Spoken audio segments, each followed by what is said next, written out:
every wonderful, magical way there is to spend money in Disney, there are also not so wonderful ways to spend money. So today we're talking about planning for special souvenirs on your Disney trip. Welcome to Always Planning Disney, where planning is half the fun. I'm Cheryl. I'm Melissa. And on this channel, we talk through all of the details that go into making our vacations magical. So before we get into our great topic of souvenirs, can I just have a moment here? Always. Please help me. Everything in Disney seems to have changed. Everything in the world seems to have changed. And I'm sort of freaking out about what to do about my next trip. So please help. Yes. So it was just 2 weeks ago that we sat here and we're discussing when we're planning on returning. And a lot of that hinged on 2020 leftover pandemic changes in Disney. And since that time, it has all changed again. It has all changed again. So mask mandates are being dropped all over the country, including at Disney World. So at the time that we're recording, it's the day after things have changed at Disney. So now you're allowed to, well, masks are optional in most outdoor areas, which gives folks a lot more of a break. When I had talked last time about our planning and how the pandemic sort of influenced the timing of our next trip, there were two factors. And the first one that our group had been thinking about was the whole mask thing. How are we going to survive wearing a mask in the Florida heat and humidity? At one point, our group had decided, we don't care if we have to wear masks. We just need to get back to Disney. We need to go again. And we were kind of on board with an earlier trip. We were kind of settled there for a little bit. And then as the vaccine rollout had happened, I was thinking more and more about what that was going to look like for our family. And it didn't feel right to me to take my unvaccinated child to a theme park in a different state across the country with a whole bunch of other unvaccinated children. So we ultimately decided to move our trip to December of 2022, thinking by then, hopefully kids are vaccinated. If not, at least things will have chilled out a little bit. Hopefully we don't have to do the whole mask thing anymore. It'll be a little bit more of a normal trip and a little bit safer trip. But now not only has this mask mandate changed, but also we've gotten news that Pfizer is planning to apply for approval for down to age 2, I believe, in September of 2021. And they're talking about having most kids vaccinated really by the end of the year. So now I'm feeling like maybe we should go sooner, but also we were already thinking of going later. It's really throwing a wrench into all of my plans and I don't know what to do anymore. So the pandemic parts that had us pushing it farther were related to eating, but I'm assuming that has changed with the mask mandate. Are you able to sit down and eat wherever you want or walk around and eat? Oh, that's a great question. My understanding is that you're able to walk around without your mask on. So I would think you could walk around and eat. I assume you're thinking about Epcot strolling, right? Of course. I know you love an Epcot stroll. Yeah. The other thing that I don't know if I'd be able to, I think it would rev up my anxiety too much with the park reservations. Understandable. That system seems very nerve-wracking and making sure you get into the ones that you want. But I feel like capacity has been increased, hasn't it? It sounds like if it hasn't been already, it is going to be very soon from the latest news that I've heard. Yeah, I still think we're going to be February 2023 because I'm trying to buy a car too. I guess one big expense at a time. I think money is probably going to be the deciding factor for us as well, just because we have a lot going on. My husband is making a career shift. And so everything is a little uncertain right now. And so being able to afford a Disney trip in less than a year, I don't know if we can pull it off. That would be really fast. The other factor for us is that if we were to go in February, our son would still be in preschool versus our plan to go in December, we'd be pulling him out of kindergarten. So it is so much easier to pull out of preschool than kindergarten and a whole lot less mom guilt. So I just don't know, but I'm not sure where we'll land. So I guess stay tuned, folks, to figure out what I'm going to do about this next trip. I'll be interested to find out, especially because things might change again in the next few months. All right. Well, I'll let you know. So anyway, thank you for indulging me. But we can get to our main topic today, which is souvenirs. And I'm wondering, do you go into your trip with these are the things I want to get, or are you more of a browser and sees what strikes your fancy kind of person? How do you tend to shop at Disney? No strategy whatsoever. We've never thought about what we want to get before we enter a park. And because of that, I think we have just fallen into a pattern of getting similar souvenirs to remember the trip by. And we had always tried to put off shopping until the end, or at least the second half of our trip, because my logic is that if we buy something the first day that we are there in the first park that we visit, we will likely end up buying something every single day that we are there.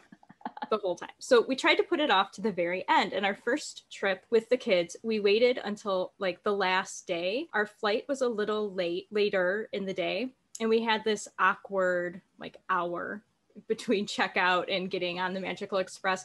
And so we shopped at the hotel gift shop. And we got a photo album and a Christmas ornament, and the kids probably got, my daughter got like a mouse ear dangly jingly keychain that was on her backpack for years after that. And that just kind of became our thing. On the last day, we'll go to the hotel gift shop and we'll buy pretty much the exact same things, which also includes a princess coffee mug for myself. And they're not exactly souvenirs that would rank among special purchases, because I feel like you could potentially buy all of these things from Shop Disney or at a Disney store. So we have been strategyless, and we always walk away with that same collection of things. We also tend to get something off of a kiosk in a park. Yeah, we don't have a strategy. And so I think we walk away with some lackluster souvenirs at times because of that. However, we still love them. That Mickey Mouse sword gets played with all the time until a couple weeks ago when it stopped lighting up. But generally, no strategy, no plans. What about you? I was in a different headspace last trip. So we went in February. We had moved into our house October. And so we had just moved all of our worldly possessions. There had just been a lot of stuff moving around in our lives. So for me last trip, it was less about, sometimes I just don't want to spend a ton of money on souvenirs. But last trip, it was more, I don't want any more stuff in my life because I just moved everything I own. And so I went in with a plan. I had a few souvenirs that I knew I wanted to grab, and I hardly browsed at all. And normally I am a gift shop person through and through. I always have been. When I didn't want to go on rides, I would hang out in the gift shop and wait for the rest of my group. So that was actually kind of a bummer about last trip, is I was so focused on not getting stuff that I didn't even look at things. And so next trip, I'd really like to take the time to just wander through the shops a little bit more and take it all in. Even if I don't wind up buying anything more than I did last time, I still think it's just nice to browse around and see what's out there. And I think I've probably missed a lot of great things too by also not browsing, having the idea that let's buy something at the very end of the trip, like after we've checked everything out. But there's probably a lot of amazing things that we have passed by just because we were waiting until later. And we ran into a problem with that during the last trip, actually. When we first got there, we like straight from plane to Hollywood Studios. And of course, there were toy lightsabers, and there was one that was blue and it lights up. And my son Jack wanted it, and we're like, we have been at a Disney park for like 45 minutes, so let's not shop now. Let's we have a whole week here. Let's look around and see what else you like. And for days, he was just so focused on this blue lightsaber that it was sort of distracting him from the rest of the experience, because he was always asking for one and looking around for one. And they're actually kind of hard to find outside of Hollywood Studios. And I can't remember where we found it again. In my mind, I thought, well, with Star Wars integration, lightsabers will be on all the carts along with bubble wands and ears, but they are not. And I cannot remember where we ended up finding one, but we did get a blue lightsaber near the end of the trip, but it probably would have been better if we would have bought it the first time he saw it. It's so hard to know which thing that's going to be, because he could just as easily have forgotten about it entirely and he wouldn't have played with it and whatever. And it's very easy to spend money in Disney. So there is. Yep. Okay, so you have a few souvenirs that you tend to buy over and over. What are your picks? So every year we go, we get a Christmas ornament for the tree, and we typically will get a photo album that matches it. So that way it's always easy to identify the year of that trip if it doesn't happen to be like emblazoned with the year on it, as they often are. And my favorites from I actually grabbed the photo album from the 2018 trip. It has big. Oh yeah, this one's huge. The other ones tend to be a little bit smaller, but we went big this time. But I love it because it has all 4 parks. That's really pretty. And it has the latitude and longitude location of all 4 parks. And we have the matching ornament. And so this is one of my favorites. So we always get that. I also always get a coffee mug when I'm there. And so we have quite a large collection of princess and princess adjacent coffee mugs every time. And so if you see me in work meetings, like half of the time I have a Disney coffee mug. I forgot I get this every year too, which is my poor kids. I make them wait until the last day, and maybe you do or maybe you don't get a lightsaber, but watch out because mom's getting her own Pandora charm every trip. So the backstory of this is I won a Pandora bracelet at a like fundraiser auction. And I was like, well, I've never had one, and I don't know what type of charms I would put on here that would be like meaningful to me. So this is sitting in my closet for a little while. And when we were at Disney and we were walking down Main Street, and you could see the Pandora logo on the jewelry store right off Main Street. And I'm like, oh, I have one of those. So we went in, and they keep some charms there that you can only get at the parks. And I was like, well, that's perfect use for this bracelet that I have never worn. And it's also a great way to remember the trip, because I could go to the Pandora store at the mall here and get a Disney charm if I wanted to, but this is like from the park. So I'm going to do that. So every time we've gone, I've gotten one, and these will not show up on camera, but I have one from 2015 that has the year and Mickey Mouse ears, and it's blue and matches our ornament. And then I have a Magic Kingdom with the enamel castle and fireworks, and my favorite is Epcot. It's the golf ball with a little bit of skyline of some of World Showcase on it. That's so fun. Now, do you wear that regularly? Is it something that you're wearing and you think about your trip? You know, I don't, and I should. I wear it to Disney every time we go, and I wore it today. And it's part of the getting ready to go to Disney is let's make sure that I have that bracelet, and it kind of stays special because of that. It's exciting to see and watch it grow. Like there's a lot of empty space. So I know that we have a lot of trips to come and fill it up. You better fill up all the spots for your charms. It's the only answer. I love that so much. That's great. Okay, so speaking of mom gets the pretty thing that she wants on the Disney trip, on not my most recent trip, but the trip before that, I've never been a Mickey ear, Minnie ear person because I'm prone to headaches. And so I just think it's probably a terrible idea for me to be wearing Minnie ears. So I haven't gotten those, but on that prior trip, I noticed that there were quite a few grown women walking around in tiaras. And I realized this partway through the trip, and I was like, I really wish I had a tiara to wear in the Disney parks. But by that point, it was already halfway through the trip. And of course, I'm not going to be wearing a tiara when I get back home. So I thought, well, I'm just not going to bother with that. But it really stuck in my head. So this trip, I could have gotten one on Amazon or something like that, but I really wanted it to be a special Disney tiara.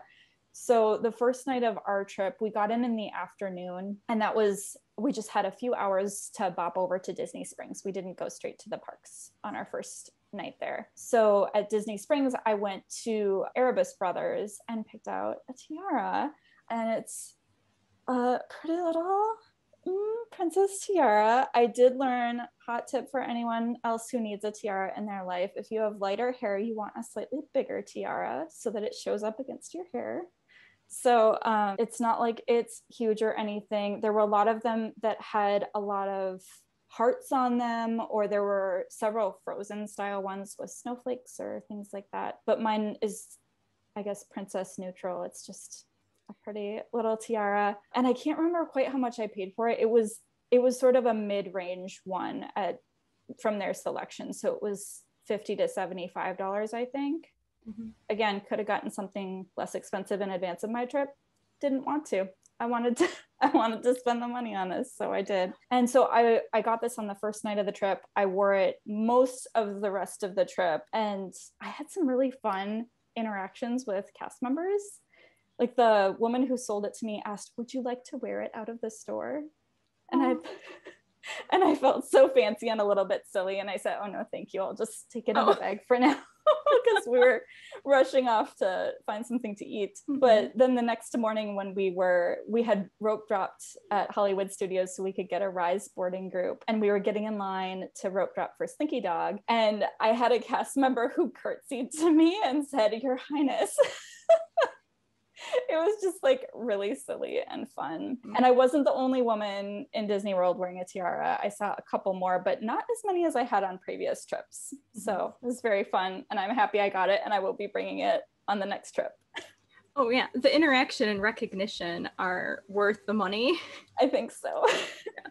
But you raise an interesting point, which is that sort of added value you get buying it in the park instead of beforehand. I know this last trip, I thought I was going to be very clever, and I asked around on a mom swap group if anybody had a Mickey bubble wand, because I thought for sure that Jack would want one as soon as he saw it, because it is amazing when the cart goes by or you see other people and the bubbles are everywhere. Mm-hmm. And I scored one for $3, and in our grocery delivery I also included bubble solution, and nobody wanted this bubble wand, so it came with us all the way. Nobody wanted to use it. We've like brought it with us to the parks every day. No, I don't think anybody touched the bubble wand the whole time we were there. But I do think if we would have bought it and it was like opened freshly there in the park, it would have been a hit the whole trip. And I tried to present it like I didn't let anybody know we had it until we were like at Disney. So it was like new, but no, they didn't care. So there is something a little more magical about buying it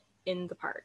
Which is interesting because that's often one of the sort of budget Disney tips, is to buy your souvenirs in advance because you can get them cheaper. I think you're absolutely right, though. There's just something about picking out your own in the moment. That's too bad about the bubble one, though, because we had a bit of pixie dust. And since our son had a birthday on our trip, we had a knock on our door one day, and they had brought a little bag of goodies. And inside was a safari Mickey that he has not touched since he got it. He didn't care about that at all.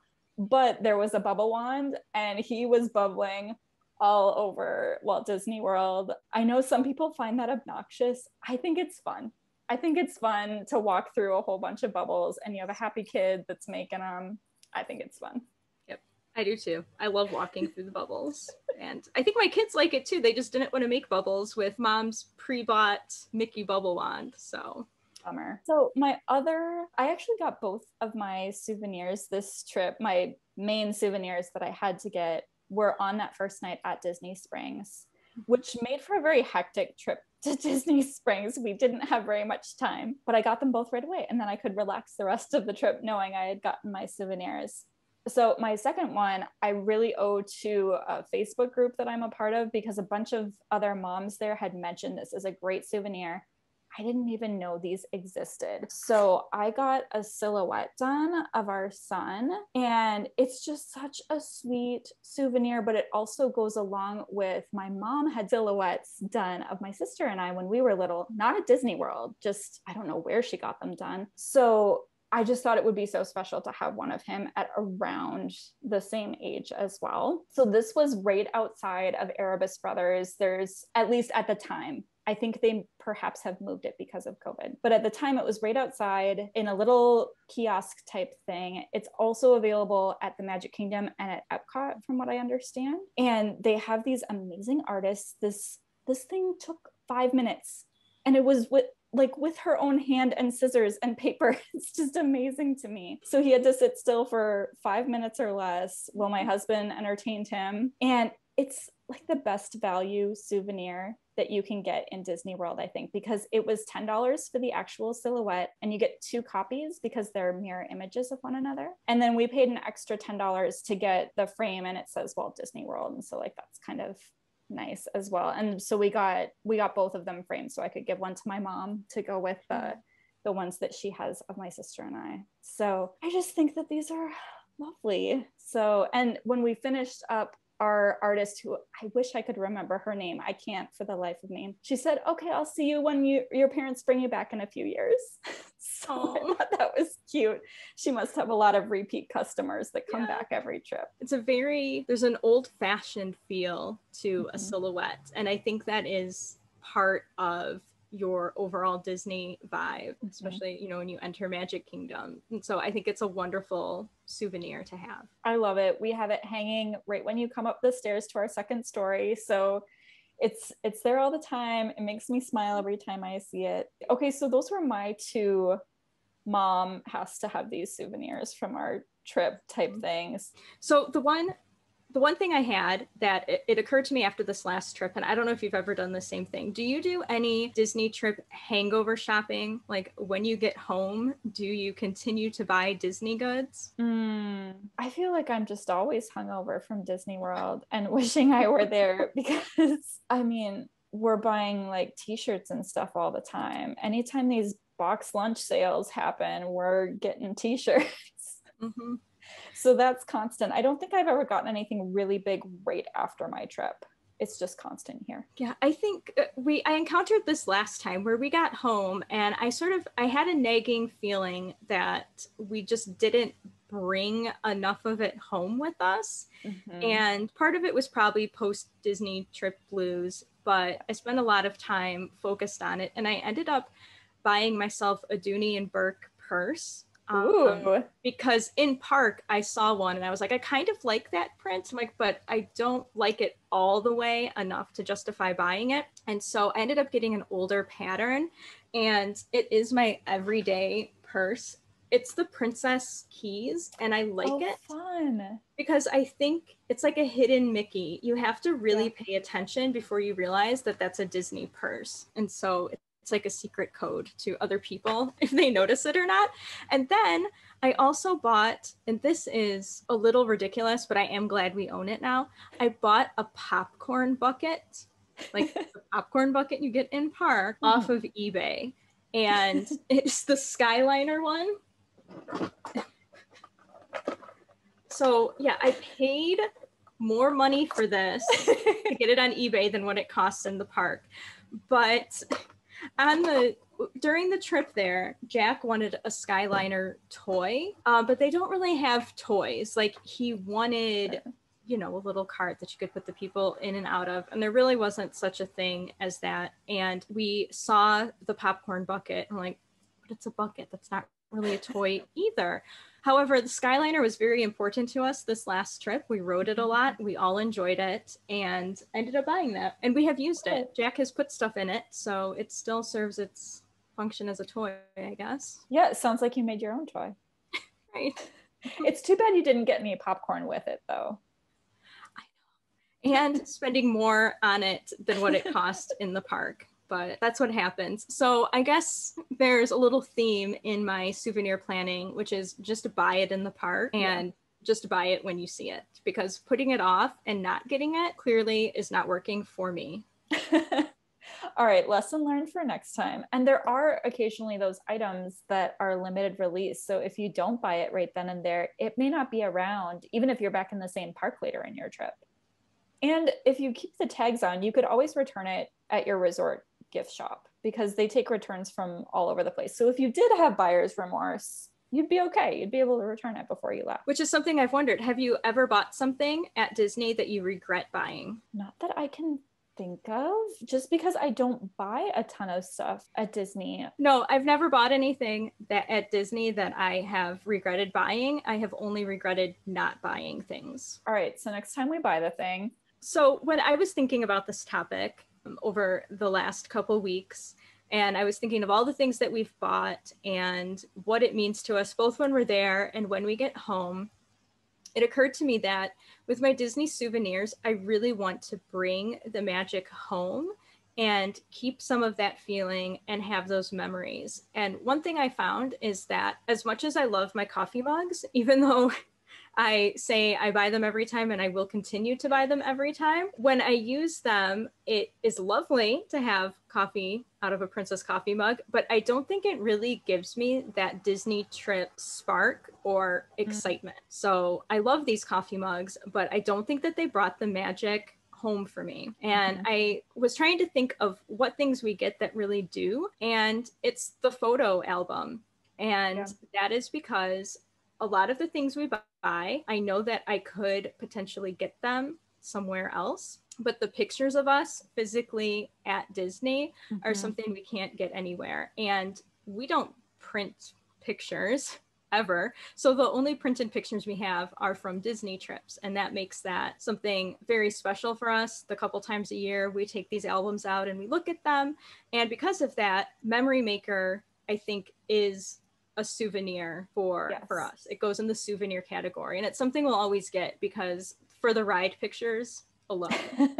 So which souvenirs for you have managed to bring that magic home for you? Well, first of all, I have to say we do plan on sharing some fantastic ride photos in the future. So keep an eye out for later episodes for that. We have some, well, Melissa has some really good ones. I'm excited for those. You're so on the money with the Memory Maker. We've gotten that, I think, as long as it has been available. And it is a fair cost, but it's so worth it when it's a flat cost for your entire trip. And we're always going for about a week at a time. It just feels very worth it to us. It's very convenient, but you're inspiring me to actually put together some photo albums because most of them still live digitally. I do have, in actually the wall that I'm facing right now, I've got the beginnings of a gallery wall, a bunch of photos from our last trip, and we plan to add to it with each trip. So I think that's going to be really fun to watch it grow and hopefully take over the whole wall in this room, because that would just be super fun. But I'm also thinking about this idea of everyday magic. And that's something I remember thinking about as I was sitting and watching the fireworks over the castle last time and thinking, why do I feel so happy right now? And what can I do to feel happy like this in my normal life? And for me, I think a lot of it is the music. So if I'm having a day where I do just want to have a little bit of a lift, or I want to get some of that feeling back, I'll put on one of the playlists in Spotify for like one of the parks ambient music playlists, or even one of the resorts if I want to kind of imagine myself at the Polynesian one day. And I find that really fun. So that's not a souvenir, but it's something that I do to try and keep a little bit of magic here at home. I do the same thing. I listen to the park music and the park sound playlist. I'll put one on in the background when I'm working, and that I think really brings the magic home more than some of the things that I've bought in park, because you just get that feeling. And this winter, there's also some people they will strap a camera to themselves and just walk around the park. And I would put those on when I was on my elliptical, and I was fake walking my way through Epcot this past winter. Exercise hack. Yeah. I've thought about those candles too, the candles that are supposed to smell like different areas in Disney World. I haven't actually smelled them yet, but I'd like to, and see if that's something I might be interested in picking up next time. I bought two from, I think it was Magic Candle Company, and we got the one. So all of the names are, just to the side of what they're supposed to smell like, because it's not legitimate Disney goods. But we got the one that smells like the lobby of Pop Century, and yes, it does. And we also got the one that smells like the Flight of Passage forest. I don't know what exactly it is in the world of Avatar, but it also smells very similar to that quick breeze that you get when you're on the ride. But the hotel lobby was a very good dupe. So I think I would try other scents from them. I may need to grab some of those. And I've also had as a gift some different Joffrey's coffees from the different restaurants and resorts. And I've gotten maybe 3 or 4 of those so far. They've all been really good. So that's been kind of fun to feel like I'm at Disney when I'm at home with my Buzz Lightyear mug. Yeah. thanks so much for tuning in. Let us know in the comments what are some of the special souvenirs that you'll be looking for on your next Disney trip. If you'd like to hear more about our Disney plans, be sure to subscribe. See you soon. Bye.